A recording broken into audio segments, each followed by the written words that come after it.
4.5 वर्षों के बाद मैंने भी ये पाया कि भारतीय जुमलाबाज पार्टी अपने वादे निभाने में असफल रही है। अरे इलेक्शन आपके सामने है, अच्छे लोगों को लाइए, समाज के लोगों को लाइए, उन्हें जिताइए, इस संगीत सरकार को निकाल के बाहर करिए, 56 इंची चौकीदार की सरकार को निकाल के आप बाहर करिए। इस सरकार ने कुछ नहीं दिया, सब ले लिया हम लोग से। रोजगार था हमारे पास, रोजगार छीन लिया। हमारे पास झोपड़पट्टी थी साहब तिकम्मड़ के रास्ते से, वो भी उजाड़ दिया। अपना हक अपने आप लेना सीखिए, मांगना नहीं। शेर की तरह पंजा जब तक करके अपना हक नहीं छीनोगे, जब तक कोई नहीं देगा आपको।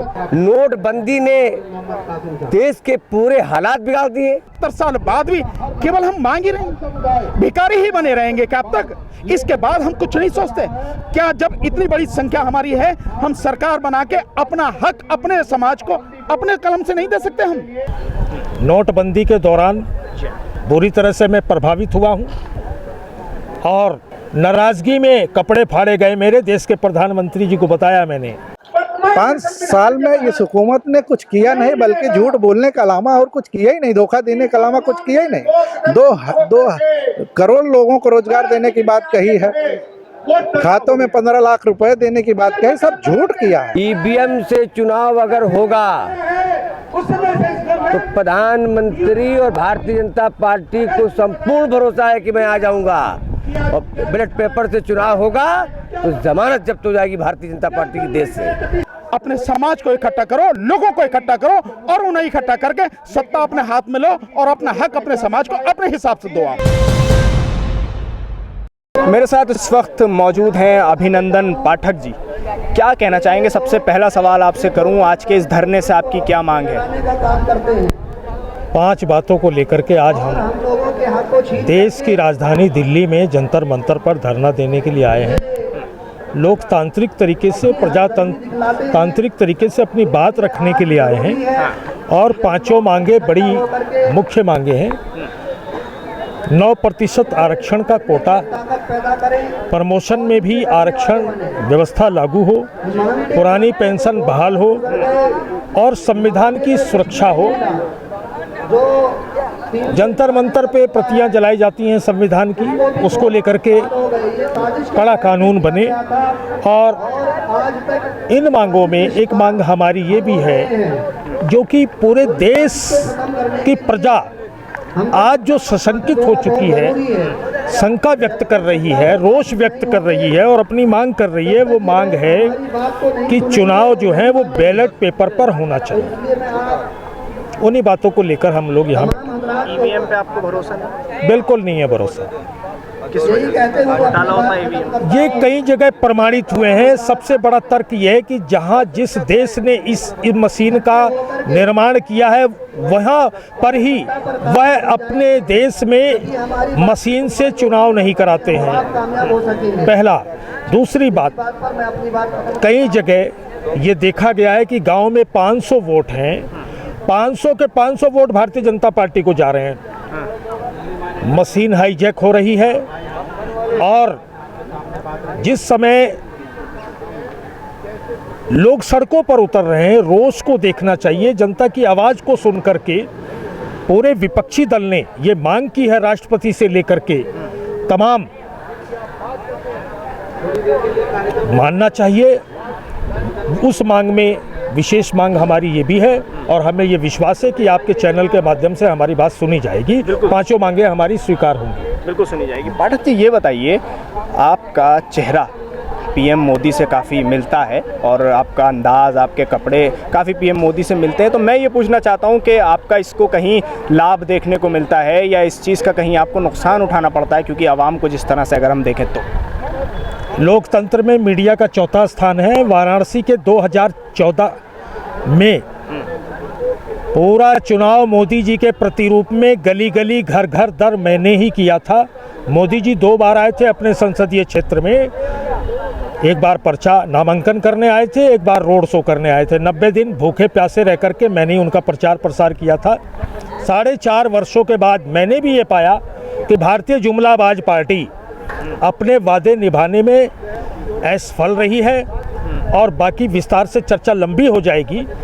आज तो हमारा जो मुख्य उद्देश्य 5 बातों को लेकर है, 5 मांगे हमारी है, उस उद्देश्य से हम लोग यहाँ आए हुए हैं। आपने जवाब नहीं दिया मेरे सवाल का। आपको इस चेहरे का, इस हाव भाव का लाभ मिलता है, नुकसान मिलता है? आप जाते होंगे जगह जगह। ये बातें कई बार मैं व्यक्त कर चुका हूँ। नोटबंदी के दौरान बुरी तरह से मैं प्रभावित हुआ हूँ और देश में राजा के प्रति प्रजा में जब भी रोष होगा तो वो अपनी भावनाएं व्यक्त करेगी, अभिव्यक्ति व्यक्त करेगी और नाराजगी में कपड़े फाड़े गए मेरे देश के प्रधानमंत्री जी को बताया मैंने। तो आप यहाँ धरने पर बैठे हैं, किन मांगों को लेकर बैठे हैं? आपने ईवीएम की भी बात की है यहाँ पर और 9% आरक्षण की भी बात की।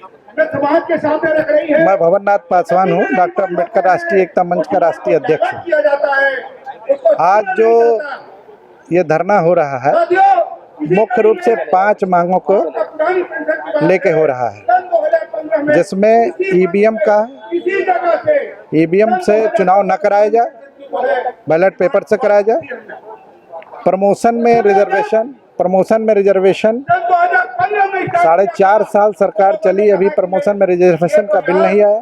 9% मुस्लिम आरक्षण को लेके, संविधान बचाने के लिए, इस तरह से हमारी 5 मांगों को लेके आज यहाँ धरना जो उत्तर प्रदेश में हम लोग दे रहे थे, उत्तर प्रदेश से चल के हम दिल्ली के सार्वजनिक जंतर मंतर पे आए हैं।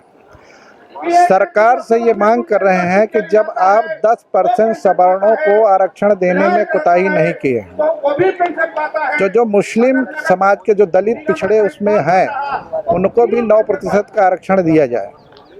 खास करके प्रमोशन में रिजर्वेशन की जो बात थी, आज तक वो 4 सालों में 4.5 सालों में लागू नहीं करा पाए, बिल नहीं लाए, लेकिन 2 दिन के अंदर जो है दलित सवर्ण आरक्षण देने में कोताही नहीं की सरकार। और सरकार कहती है कि सबका साथ सबका विकास, तो ये कैसा विकास हो रहा है?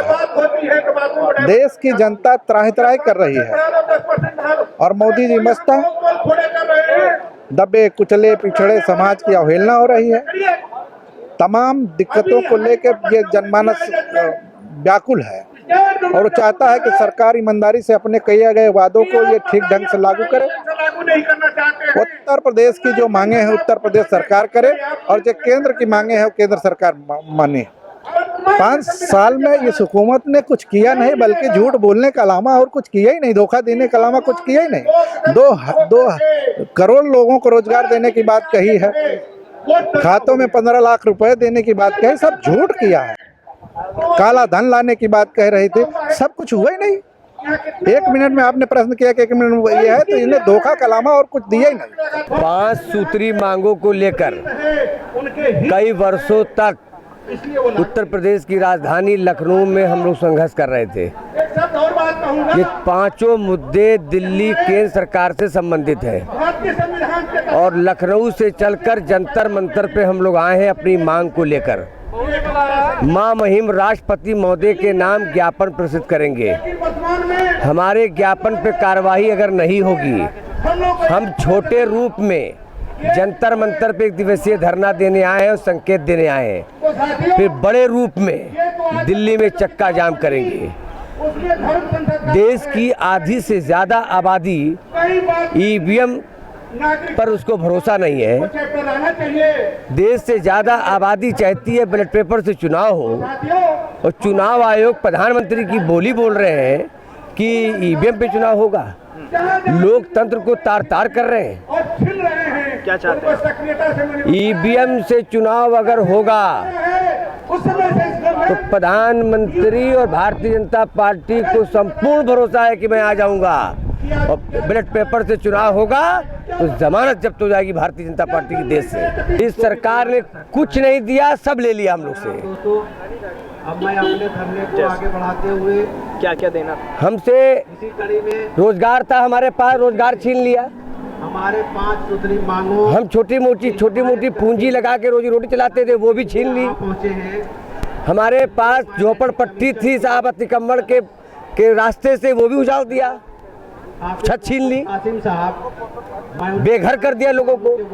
नोटबंदी ने देश के पूरे हालात बिगाड़ दिए, जो आज तक लोग पनप नहीं पा रहे हैं। देश की जनता मोदी साहब सिर्फ 5 साल तक विदेश की यात्रा उन्होंने की, इसके अलावा वो कुछ नहीं जानते हैं और झूठा भाषण करते हैं। और जितनी ताकत के साथ ईवीएम के दम पर आए थे, उससे बड़ी ताकत के दम पर नरेंद्र मोदी का पतन होने जा रहा है लोकसभा के चुनाव में। देखिए, ईवीएम के विषय में 2-3 बातें हैं। एक तो बात जनता की है। इस देश की बहुत भारी संख्या चाहती है कि इस बार के चुनाव या इससे आगे आने वाले सारे चुनाव ईवीएम से ना हो के वो बैलेट पेपर से हों। उसके बड़े जायज़ जो कारण हैं लोगों के, वो बिल्कुल सही हैं। 2 कारण आप देखें कि दुनिया के जो बड़े बड़े विकसित देश हैं उनमें कहीं भी ईवीएम से चुनाव नहीं होता है। हालांकि ये शुरुआत वहीं से हुई थी, पर उसके बाद उन्होंने छोड़ दिया। तो आखिर उन्होंने छोड़ा है, कोई कारण तो होगा, और कारण बहुत स्पष्ट है। यहाँ भी न्यूज़ आप देख रहे हैं। और दूसरा, अभी आपने देखा होगा एक बहुत बड़ा इंटरव्यू था जो अमेरिका में बैठा हुआ एक शख्स था जिसने बाकायदा इंटरव्यू दिया, 1-1.5 घंटे का पूरा इंटरव्यू था। और उसमें उसने बताया कि किस तरह से 2013-14 के जो 2014 के चुनाव हैं वो किस तरह से हैक किए गए। और हैक करने के लिए, ईवीएम को हैक करने के लिए यहाँ रहने की भी ज़रूरत नहीं है, आप इसे बाहर से ही हैक कर सकते हैं, क्योंकि टेक्नोलॉजी है, नेट के माध्यम से ये सारी चलती है, तो उसे यहाँ पे हैक कर सकते हैं। जब ये सारी रिपोर्ट है, इसके अलावा सुप्रीम कोर्ट में भी ये बात सिद्ध हो चुकी है, जो पिटीशन डाले गए जिसमें एक बामसेफ की तरफ से, बामन मेश्राम साहब की तरफ से जो पिटीशन डाली गई, उसमें भी ये सिद्ध हो गया, सुप्रीम कोर्ट ने मान लिया कि ये हैक हो सकती है। देन उसी के बाद में उसने वीवीपैट की बात कही है सुप्रीम कोर्ट ने, और उसने कहा है, ये उसके जजमेंट में है, जो अक्टूबर 2013 में वामन मेश्राम साहब के पिटीशन पर सुप्रीम कोर्ट ने जो जजमेंट दिया, उसमें कहा है कि ईवीएम के साथ में वीवीपैट लगाई जाए। और उसके बाद में अभी लेटेस्ट भी वो जजमेंट आया है, उसने कहा है कि वीवीपैट लगाई जाए, और इनकेस अगर कोई ऑब्जेक्शन होता है तो वीवीपैट से निकाली गई पर्ची उससे भी काउंटिंग करके मिलान किया जाए। ये स्थिति है। लेकिन मैं ये मानता हूं कि अगर पूरे देश में अधिकतर जनसंख्या ये बात कह रही है कि यहाँ शक है, हम प्रजातंत्र के समय में हैं, प्रजातंत्र है हमारे देश में, और हम ये मानते हैं कि प्रजातंत्र में कोई भी बात हो, पब्लिक है, उस पब्लिक के सामने हर चीज क्लियर होनी चाहिए, हर चीज स्पष्ट होनी चाहिए, किसी के मन में शक नहीं रहना चाहिए। आप, ये आपकी जिम्मेदारी है, सरकार की जिम्मेदारी है, चुनाव आयोग की जिम्मेदारी है। अगर ये सारी चीजें आप नहीं करते हैं तो इसका मतलब ये है कि हर किसी के दिमाग में ये शक जाएगा, कहीं चुनाव आयोग सरकार के मिला तो नहीं है, कहीं इनकी आपस में साठगांठ तो नहीं है इलेक्शन को प्रभावित करने के लिए। आपको ये शक दूर करना, जिम्मेदारी आपकी, किसी और की नहीं है। तो क्यों ना आप क्यों अपने सर पर ये सारे इल्जाम लेना चाहते हैं? क्यों ना आप जो है चुनाव बैलेट पेपर से चुनाव कराते हैं? तो ईवीएम को हटाकर बैलेट पेपर से चुनाव कराया जाए। हमारी पार्टी राष्ट्रीय जनता संघर्ष पार्टी भी इस बात की मांग करती है। 9% आरक्षण, देखिए, मैं इसको गलत मानता हूँ 9% आरक्षण। इसमें मेरे विचार बहुत बिल्कुल स्पष्ट हैं। एक तो मैं 9% आरक्षण की बात ही नहीं करता। मुस्लिम आबादी यहाँ 14% है, तो 9% आरक्षण क्यों मांग रहे हैं आप? 14% क्यों नहीं मांगते हैं आप? एक कहावत है देसी कि भैया अगर बंदूक का लाइसेंस भी चाहिए ना आपको, तो तोप के लाइसेंस के लिए अप्लाई करो, तब जाके बंदूक का मिलेगा। यही कहते हैं ना लोग बाग। अगर आपको किसी उसका शिकार करना है, गीदड़ का भी शिकार करना है, तो शेर के शिकार का सामान करके चलो, यही कहते हैं ना लोग बाग। तो जब आपका 14% आपकी आबादी है, क्यों 9% मांग रहे हैं आप? अब 14 मांगिए, कम से कम 14 तो मांगिए ही। आप देखिए, जिस देश में इस कदर अन्याय और अत्याचार होता है कि बैकवर्ड समाज की, ओबीसी की आबादी जहां 52% से ज्यादा है, वहां उसे 27% आरक्षण दिया गया मात्र, जबकि उसकी आबादी का अनुपात में देना चाहिए। मतलब यह है कि जिसकी संख्या इतनी बड़ी है उसे आप आधा ही खाना दे रहे हो। जिसको 4 रोटी की भूख है आप उसे 2 रोटी देकर आप संतुष्ट करना चाह रहे हो, यही हुआ ना इसका मतलब। जबकि जिनको आप 10% आरक्षण अभी सवर्णों को दे रहे हो, वो तो ऑलरेडी 70 से 80% सीटों पर बैठे हुए हैं, उन्हें किस बात के लिए आप आरक्षण दे रहे हैं? तो जिनकी संख्या मात्र इतनी है, 10 से 15% है, आप ऑलरेडी वो 70 से 80% सीटों पर फिर भी 10% आरक्षण दे रहे हो, और आप केवल इतनी संख्या हो कि आप 14% न मांग के मात्र 9% मांग रहे हो। तो मैं इस मांग के विरोध में हूं। दूसरा, इसलिए मैं इसके विरोध में हूं ये धार्मिक आधार पर जो आरक्षण है ये गलत है। जो संविधान में आरक्षण है वो सामाजिक और शैक्षिक पिछड़ापन है। अगर हम धार्मिक आधार पर आरक्षण मांगते हैं तो हम भी संविधान का विरोध करते हैं। तो हमें संविधान के विरोध करने की जरूरत नहीं है, हमें उसके तरीके अपनाने हैं और जो संवैधानिक तरीका है उसके आधार पर हमें मांगने कि हमारी आबादी इतनी है, हमें उसके आधार पर हमारा प्रतिनिधित्व दिया जाए। तो 9% की बजाय 14% आप मांगे और संवैधानिक तरीके से मांगे ताकि कोई भी आपको गैर कानूनी या गैर संवैधानिक न कह सके। दूसरा, जो आरक्षण की बात है, आरक्षण का जो मुद्दा है बड़ा व्यापक मुद्दा है। इस मुद्दे को ये हम बार बार जो देख रहे हैं हम मांगने की, ये यूं हाथ कर रखे हमने, यूं हम मांग ही रहे हैं। हमारी आबादी कितनी है? इतनी। अगर इसमें परसेंटेज में कहूँ तो 80-85% हमारी आबादी है और 80-85% होकर 70 साल बाद भी केवल हम मांग ही रहे हैं। भिखारी ही बने रहेंगे क्या अब तक? इसके बाद हम कुछ नहीं सोचते क्या? जब इतनी बड़ी संख्या हमारी है, हम सरकार बना के अपना हक अपने समाज को अपने कलम से नहीं दे सकते? हम उसके लिए मांग किस रहे हैं? अरे इलेक्शन आपके सामने है, अच्छे लोगों को लाइए, समाज के लोगों को लाइए, उन्हें जिताइए, इस संघीय सरकार को निकाल के बाहर करिए, 56 इंची चौकीदार की सरकार को निकाल के आप बाहर करिए, अपना हक अपने आप लेना सीखिए, मांगना नहीं। शेर की तरह पंजा जब तक करके अपना हक नहीं छीनोगे जब तक कोई नहीं देगा आपको। भीख मांग रहे मांगते रहिए, कोई देगा कोई नहीं देगा, और कुछ मिलना नहीं है मांगने से। और वैसे भी आज जिस स्तर पे आगे आप मांग रहे हो, सरकार तो खत्म हो चुकी है भाई। मुश्किल से अगले महीने के फर्स्ट हाफ में चुनावों की घोषणा हो जाएगी। चुनावों की घोषणा होते ही सरकार किसी काम की नहीं रहेगी, वो बिल्कुल बेकार हो जाएगी, कुछ नहीं कर सकेगी, तो देगी क्या आपको? और जिस राष्ट्रपति की बात कर रहे हो वो तो वैसे ही कुछ नहीं है। राष्ट्रपति की क्या हालत है? जो राष्ट्रपति अपना मान सम्मान नहीं बचा सकता, जिसपे सीढ़ियों पर जिसकी जो है पूजा करवा के उसे कह दिया जाता है, वो अपना मान सम्मान नहीं बचा सकता, तुम्हें क्या देगा राष्ट्रपति? ये अपने आप को समझो। मेरा हर आंदोलनकारी से कहना यह है, अपने आप को समझे, अपने कर्तव्य को समझे, अपनी लड़ाई को समझे, अपने समाज को इकट्ठा करो, लोगों को इकट्ठा करो और उन्हें इकट्ठा करके सत्ता अपने हाथ में लो और अपना हक अपने समाज को अपने हिसाब से दो। आप ये मांगना बिल्कुल बंद करना चाहिए। तो आपने देखा, देश की जनता चाहती है कि चुनाव ईवीएम मशीन से नहीं बैलेट पेपर से होना चाहिए और दूध का दूध और पानी का पानी हो जाए अगर चुनाव ईवीएम से नहीं बैलेट पेपर से हो। दिल्ली से कैमरा पर्सन नाजिम अली के साथ न्यूज़ मैक्स के लिए साहिल नकवी।